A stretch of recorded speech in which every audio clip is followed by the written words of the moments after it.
की ध्यानशाला की यह चौथी बैठक है और हम लोग साथ साथ चलते हुए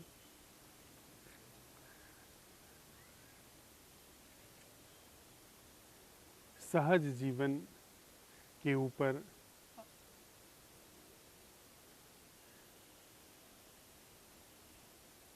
धुंध की तरह छाए हुए आयोजित जीवन का परीक्षण कर रहे हैं अपने जीवन में। जो आयोजित है, जो ऑर्गेनिक नहीं है, नैसर्गिक नहीं है, प्राकृतिक नहीं है, जीवंत नहीं है, ऐसे जीवन ने जो आच्छादित किया है उस जीवन को, जो कि नैसर्गिक है, प्राकृतिक है, जीवंत है,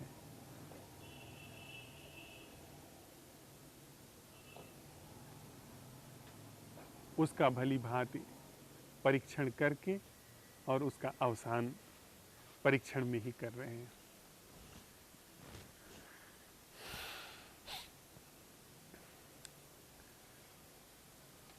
उन्नीसवीं सदी में एक बहुत ही कुशल जादूगर का जन्म हुआ। 19वीं सदी के उत्तरार्ध में, संभवतः 1874 के आसपास। नाम था उसका हैरी हुदनी। उसका जन्म बुडापेस्ट में हुआ, हंगरी की राजधानी में। उसका नाम जन्म का पहले कुछ और था, एरिक, लेकिन उसने अपने गुरु जिसको उसने अपना सीखने का आधार बनाया और संभवतः उनसे मुलाकात भी नहीं हुई थी उसका नाम उसने ले लिया, रॉबर्ट हुदिन।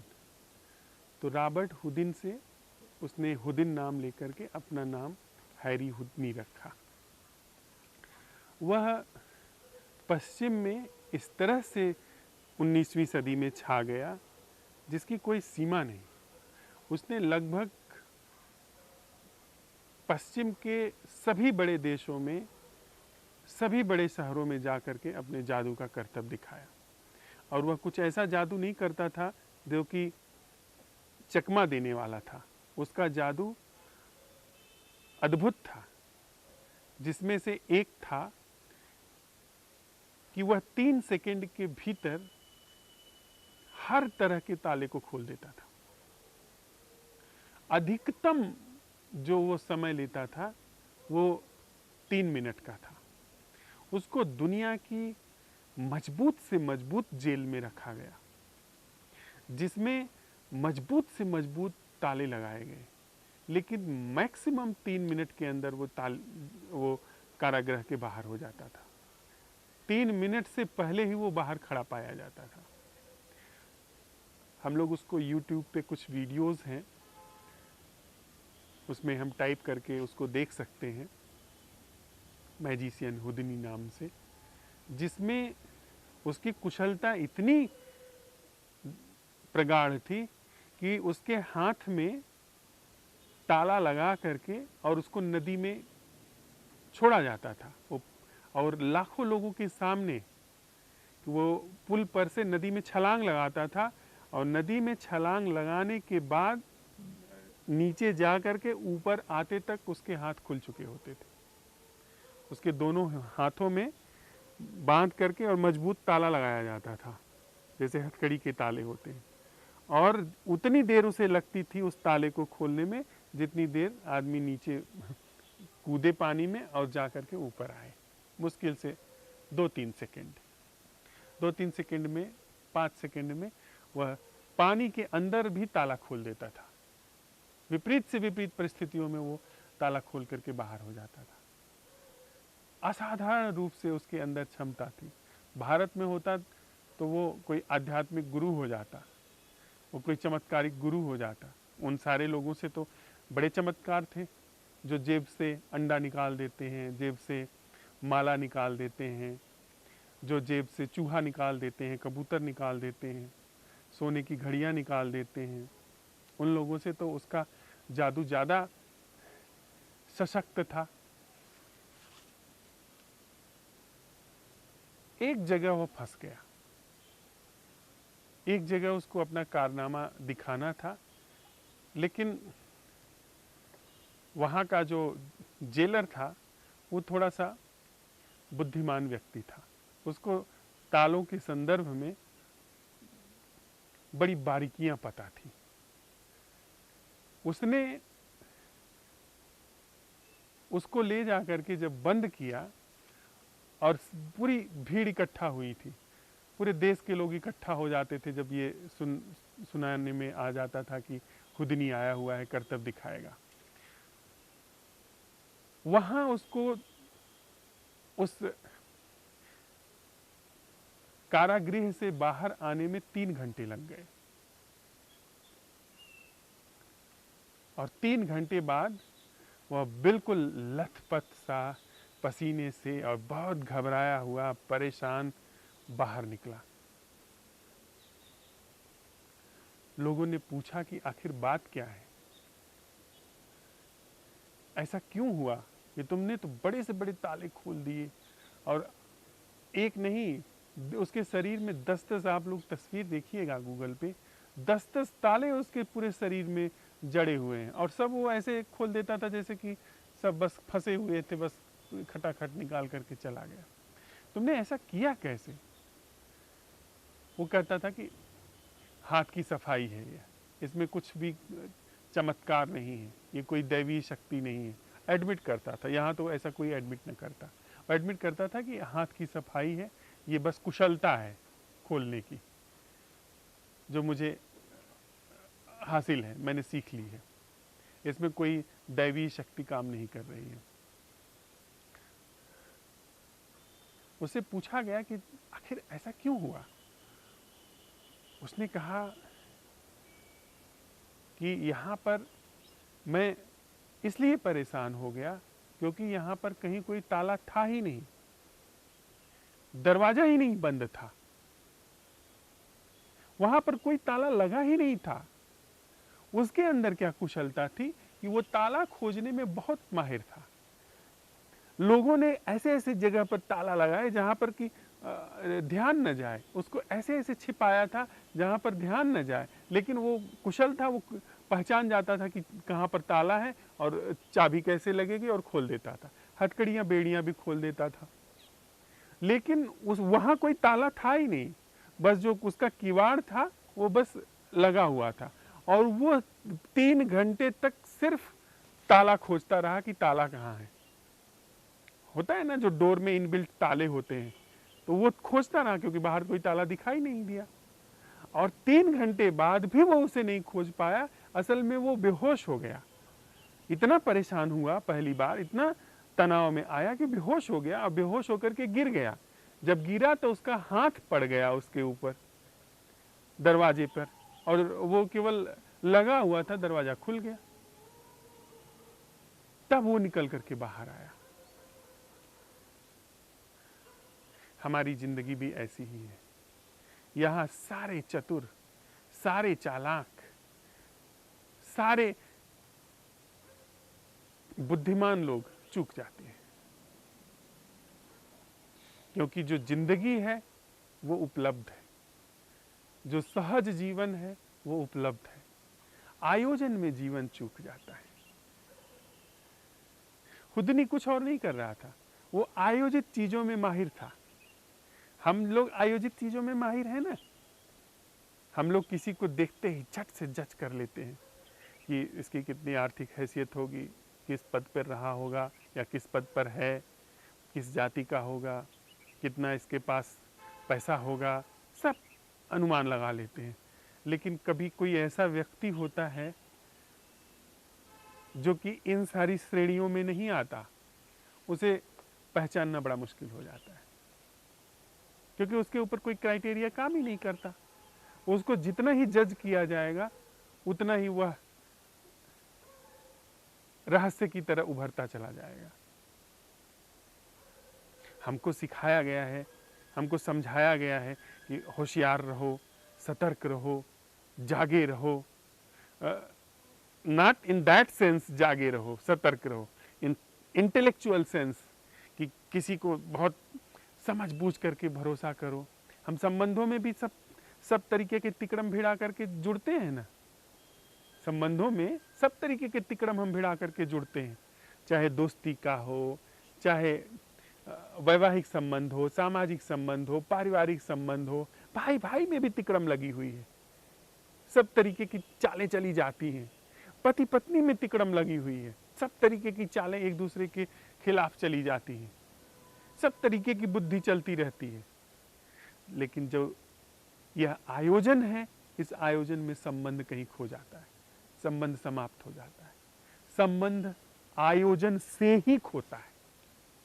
जैसे खुदनी ने अपने आयोजन के द्वारा जो उनका मस्तिष्क था, जो दिमाग था, बुद्धि थी, वो आयोजन के द्वारा तालों को खोलने में, आयोजन के द्वारा बनी गई चीजों में सक्षम थी। जो अनायोजित था उसमें उसकी बुद्धि काम ही नहीं की। अगर दरवाजा खुला ही हुआ है तब उसमें वह दक्ष था ही नहीं। दुनिया का बड़े से बड़ा ताला खोलने वाला एक खुला दरवाजा नहीं खोल पाया। और जैसे जैसे हम कुटिल, चालाक, चतुर, कनिंग होते चले जाते हैं, वैसे वैसे जिंदगी छूटती चली जाती है।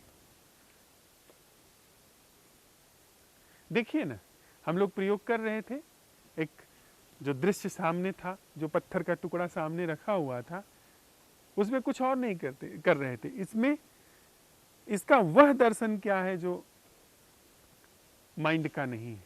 और माइंड पर हम लोगों ने विस्तार से चर्चा की है कि माइंड लाइफलेस चीज है, निष्प्राण चीज है, उपयोगी है, सहयोगी है, जीवन में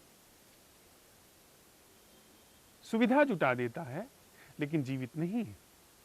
और हम अगर एक छोटी सी चीज का दर्शन, सामने खड़े एक अदने से पत्थर का दर्शन बिना माइंड के नहीं कर पा रहे हैं, तो सोचिए जिंदगी की क्या दशा है, जिंदगी का क्या हश्र है। एक स्थिर, जो कि कोई भी अपनी तरफ से क्रिया नहीं कर रहा है, प्रतिक्रिया नहीं कर रहा है, उसके प्रति भी दर्शन अगर हमारा नहीं हो पा रहा है बिना माइंड के, ऑर्गेनिक रूप से, प्राकृतिक रूप से, नैसर्गिक रूप से हम उसे नहीं देख पा रहे हैं, तो जीवित चीज को देखने में कितने असमर्थ हो चुके हैं आप समझ लीजिए। जो जीवंत चीज है, व्यक्ति जो जीवंत है, उनको देखने में कितने असमर्थ हो चुके हैं आप समझ लीजिए। और ये हो रहा है। अब पूरा जीवन बनावटी हो गया, पूरा जीवन आयोजन का हिस्सा हो गया, सहज जीवन खो ही गया। दरवाजा खुला है और हम कहते हैं कि अब दरवाजा, खुले दरवाजे को कैसे खोलें, कैसे कैसे इन कोट्स, कैसे आपने लगाया, खुला दरवाजा आप नहीं खोल पाएंगे, क्योंकि खुले दरवाजे के लिए कैसे की जरूरत नहीं है, बंद दरवाजे के लिए कैसे की जरूरत है। और जीवन का दरवाजा खुला हुआ है। इसलिए इस बुद्धि से, इस लाइफलेस फैकल्टी माइंड से जीवन को यदि हम जी रहे हैं तो जीवन चूका जा रहा है। और जहां पर जीवन घटित होना चाहिए, जहां पर जिस चीज का प्रवाह होना चाहिए, अगर वह चीज वहां पर नहीं है तो सीधी सी बात है, दुख होगा। आंखें देखने के लिए बनी है, और आंखों पर अगर जीवन भर पट्टी बंध जाए, या आंखें देखने के लिए बनी है, उसको पट्टी के माध्यम से देखा जाए, तो आंखें ठीक नहीं देखेंगी। कान सुनने के लिए बने हैं, कानों से अगर जीवन भर हम उसमें बंद कर दें तो वहां मैल भर जाएगी।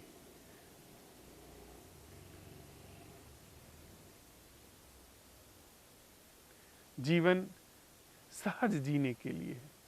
जीवन का वह क्षेत्र जो कि ऑर्गेनिक है, जो कि इंसान की बुद्धि से नहीं बना है, यदि उस पर उसका हस्तक्षेप हो जाए, जो कि आयोजित है, कभी भी, पहली तो बात अगर कोई सफल हो जाए तो वो बड़ी दुर्घटना होगी, बड़ी क्षति होगी। दुख को धन्यवाद देना चाहिए, पीड़ा को धन्यवाद देना चाहिए, आभार प्रकट करना चाहिए कि हम बनावटी आयोजित जीवन में रच पच नहीं पा रहे हैं। और वह दिन दूर नहीं जब इंसान बिल्कुल रच पच जाएगा आयोजित जीवन में। ये कंप्यूटर टेक ओवर कर रहा है। अभी जो दुख हो रहा है ये बड़ी सौभाग्य की बात है कि दुख का पता चल रहा है। हम पता लगा सकते हैं ऐसे जीवन का जो कि आयोजित नहीं है, और सहज जीवन में हम बह सकते हैं। लेकिन शीघ्र ही जब पूरा टेक ओवर कर लेगा, दुख का भी नहीं पता चलेगा। अब बनावटी जीवन है। एक बड़ी संभावना इंसान के रूप में जो अमृत की है, जो ऐसे जीवन की है जो कि लौकिक जीवन के पार है, उसमें उसके उद्घाटन की है, वो समाप्त हो जाएगी। एक साधु के पास उस राज्य का, उस देश का गवर्नर मिलने गया, राजा मिलने गया, और जा करके उसने उस साधु के आश्रम के गेट पर जो लोग थे उनको अपना कार्ड दिया, और नीचे लिखा हुआ था गवर्नर। नाम लिखा था फला फला, और नीचे लिखा था गवर्नर इस प्रांत। वो कार्ड ले जा करके उनको दिया गया साधु को। उन्होंने कहा कौन फालतू आदमी आया है, भगाओ इसको। अनुमति नहीं दी, और उस व्यक्ति ने जो कार्ड लेकर के आया था, ले जा करके कार्ड वापस किया और कहा कि उन्होंने अस्वीकृति दी है। वह व्यक्ति होशियार था, वो अपनी चूक तत्क्षण समझ गया, जबकि ऐसा होता नहीं है। प्रायः इतने ऊंचे पद तक पहुंचते पहुंचते इंसान खत्म हो जाता है, उसके अंदर अनायोजित जीवन की समझ समाप्त हो जाती है। वस्तुतः अनायोजित वह जो सहज जीवन है उसको पूरी तरह के गंवा करके ही कोई इस तरह से दौड़ पाता है कि इतने ऊंचे पद पर पहुंच जाए। अब जैसे भारत जैसा देश है जहां लगभग 1.5 अरब लोग प्रधानमंत्री या राष्ट्रपति बनना चाहते हैं, वो सबसे ताकतवर व्यक्ति बनना चाहते हैं। 1.5 अरब लोग इतना धनी होना चाहते हैं जैसे अंबानी परिवार है। सबके अंदर जरा परतें हटाई जाएं, चीजें मिलती चली जाएं, तो धीरे धीरे वही चीज नजर आएगी जहां पर प्रधानमंत्री बैठा है।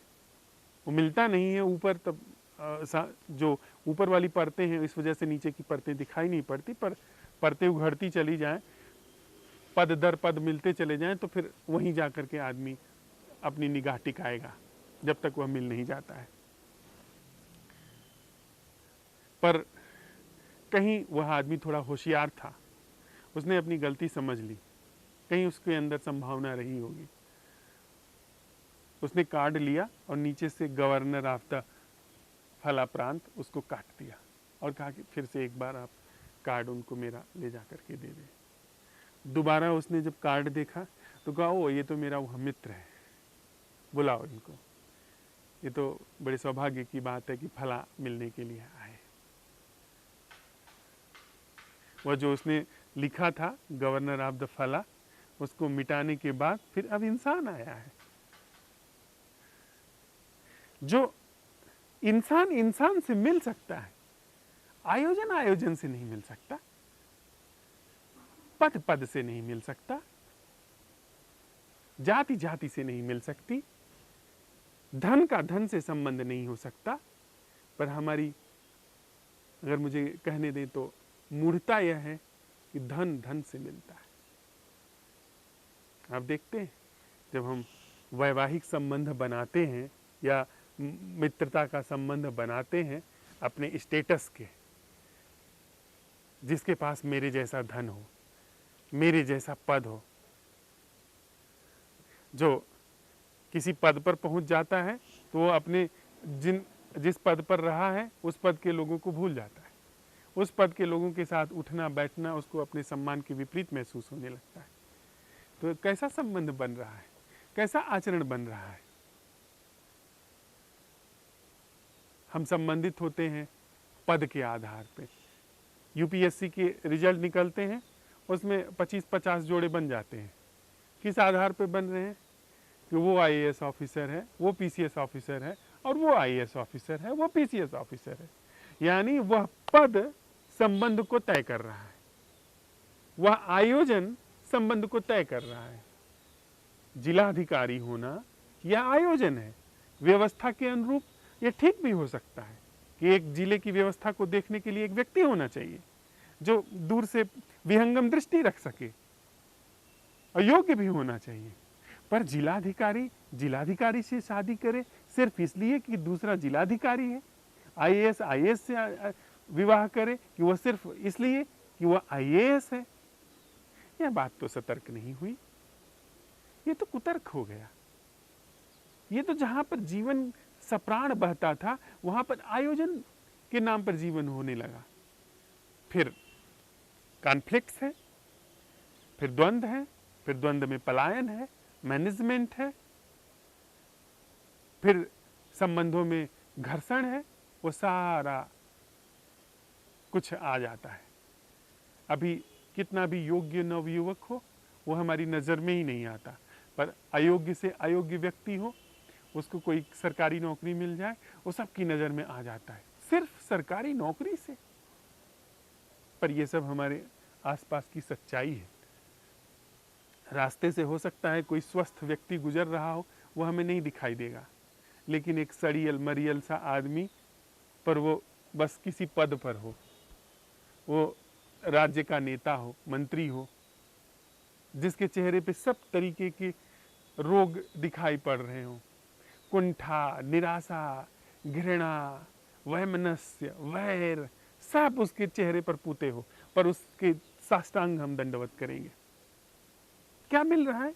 हम निंदा नहीं कर रहे हैं ऐसे किसी कृत्य की, हम बस परीक्षण कर रहे हैं। जो जैसी चीज है उसका वैसा परीक्षण कर रहे हैं कि आयोजन से मिल रहा है। जीवन कहीं है ही नहीं, जीवन समाप्त हो चुका है। तो जब आयोजन मिल रहा है, यानी जहां पर जीवन का पोषण होना चाहिए, जहां पर जीवन का पेट भरना चाहिए, वहां पर पेट भरने के नाम पर यदि कुछ और हो रहा है, कुछ और घट रहा है, तो दुख तो होगा ही, चिंता तो होगी ही, भय तो होगा ही, पीड़ा तो होगी ही। बिल्कुल स्वाभाविक है और सौभाग्य है, जैसा हम लोगों ने अभी साझा किया। सौभाग्य है कि अभी पीड़ा पता चल रही है। अब बिल्कुल कंप्यूटराइज होगा तो कंप्यूटर को जैसे पीड़ा नहीं होती, ऐसे हमको भी पीड़ा होनी बंद हो जाएगी। बहुत सारे लोगों को पीड़ा नहीं होती है, वो इतने जीवन इतना असंवेदनशील हो जाता है कि उनको पीड़ा होती ही नहीं। वो पड़े हुए हैं, पता ही नहीं चल रहा है, उसमें सारी संवेदनाएं क्षीण हो गई, दुख का पता ही नहीं चल रहा है। सारी वो जो ग्रंथियां थी जो रिस्पॉन्ड करती थी वो सब मर गई, वो सब मिट्टी हो गई। बहुत गहरे नशे में नहीं पता चलता है। तो हम लोग साथ साथ चलते हुए सहज जीवन पर आरोपित इस आयोजित जीवन का परीक्षण कर रहे हैं। और सुबह हम लोग इस प्रश्न के साथ संवाद में गए थे और अपने साथ गए थे कि वह जीना क्या है जो आयोजन से मुक्त है। ये बादल आयोजन से मुक्त है, धरती आयोजन से मुक्त है, पहाड़ आयोजन से मुक्त है, इस वृक्ष में जो जीवन पल रहा है, जीवन बह रहा है, वो आयोजन से मुक्त है। हम इस धरती पर पैदा हुए हैं, वह आयोजन से मुक्त है। हम अगर नहीं पैदा हुए होते, हमारे पास क्या होता? किससे हम शिकायत करने जाते? हमारा अपना पैदा होना ही आयोजन से मुक्त है।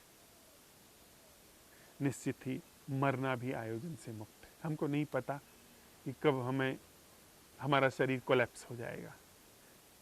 जो असल है, जो वास्तविक है, वो सहज भी है और आयोजन से सर्वथा अछूता है।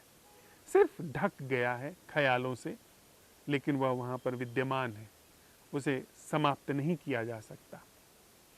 हमको बस जब हम यह सवाल उठाए कि वह जीना क्या है जो आयोजन से मुक्त है। इस प्रश्न में जितना आयोजन से युक्त जीवन है वो सारा का सारा अवेयरनेस में प्रकाशित होने लगा। और इसका आयोजन में प्रकाशित होना और जो आयोजन से मुक्त है उस जीवन का उघड़ना एक साथ घटने वाली घटना है। तो हम लोग जो अभी संवाद कर रहे थे कि उस क्षेत्र में, जिस क्षेत्र में आयोजन है, उस क्षेत्र में इस अवेयरनेस का, असंभव प्रश्नों का क्या प्रभाव पड़ता है?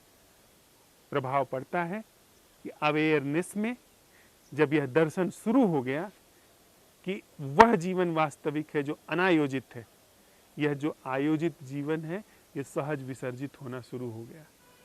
फिर मुझे किसी से पूछने जाने की जरूरत नहीं पड़ेगी कि पड़ोसी से कैसे व्यवहार किया जाए। जो विधर्मी व्यक्ति है, यानी जो मेरे धर्म का व्यक्ति है, उससे कैसे व्यवहार किया जाए।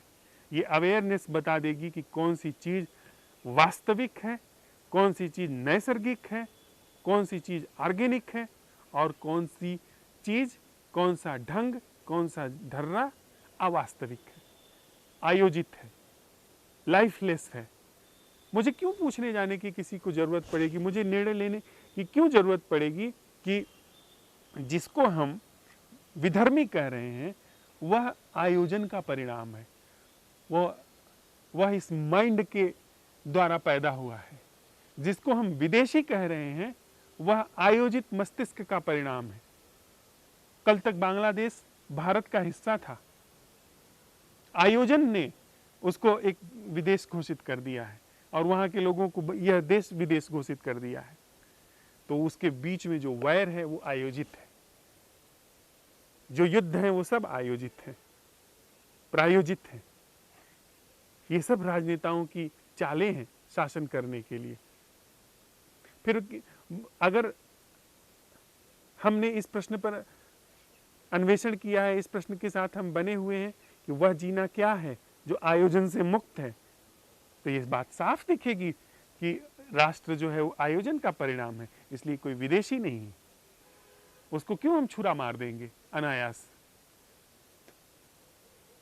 हिंदू होकर के हम मुसलमान को क्यों छुरा मार देंगे? मुसलमान होना आयोजन का परिणाम है, हिंदू होना आयोजन का परिणाम है। ठाकुर, ब्राह्मण, वैश्य, शूद्र, ये सब आयोजन के परिणाम है। मैं किसी से क्यों छुआछूत का भाव रखूंगा? मुझे क्यों अस्पृश्यता निवारण आंदोलन चलाना पड़ेगा यदि वहां पर सजगता है, वहां पर वह दर्शन है सीधा कि, और दर्शन है, दर्शन के साथ साथ अनायोजित संबंध वहां पर है, निष्प्रयास संबंध वहां पर है। जब आयोजन नहीं है वहां पर अवेयरनेस है, और अवेयरनेस की अपनी प्रज्ञा है। अवेयरनेस है तो अवेयरनेस का अपना संबंधित होने का, अपनी संबंधित होने की जीवंत कला है। फिर हम किसी व्यक्ति को इस आधार पर न तो अपना कहेंगे न तो पराया कहेंगे, क्योंकि वो हमारे आयोजन के क्षेत्र में है या हमारे आयोजन के क्षेत्र के बाहर है। तब जीवंत दृष्टि उसके ऊपर पड़ेगी, तब पाकिस्तानी पर दृष्टि नहीं पड़ेगी, तब हिंदू पर दृष्टि नहीं पड़ेगी, तब ब्राह्मण, क्षत्रिय, वैश्य, शूद्र पर दृष्टि नहीं पड़ेगी, तब पड़ोसी या अपने घर के ऊपर दृष्टि नहीं पड़ेगी, तब धनी निर्धन के ऊपर दृष्टि नहीं पड़ेगी, तब एक जीवंत घटना के ऊपर दृष्टि पड़ेगी। व्यक्ति एक जीवंत घटना है, व्यक्ति इस अस्तित्व की एक जीवंत घटना है। जीवंत घटना पर दृष्टि पड़ेगी और जीवंत घटना का जीवंत घटना से संबंध होगा। जब हम दूसरे को अनायोजित देखते हैं तो हमारे अंदर भी अनायोजित उद्घाटित होने लगता है। हम वही देख पाते हैं दूसरे के अंदर जो हम होते हैं। दूसरे के अंदर आयोजन मुक्त जीवन दिखाई पड़ने लगा तो अपने अंदर तो आयोजन मुक्त जीवन उद्घाटित होने ही लगा। फिर अपने अंदर एक जीवन बह रहा है, एक सहज जीवन का प्रवाह है। वह सहज जीवन का प्रवाह करुणा से युक्त है। वह सहज जीवन का प्रवाह जहां जब जरूरत होती है माइंड का उपयोग कर लेता है, अन्यथा माइंड में नहीं जीता है। वहां अवेयरनेस है, अवेयरनेस जीती है, जागरण जीता है। और उस जागरण से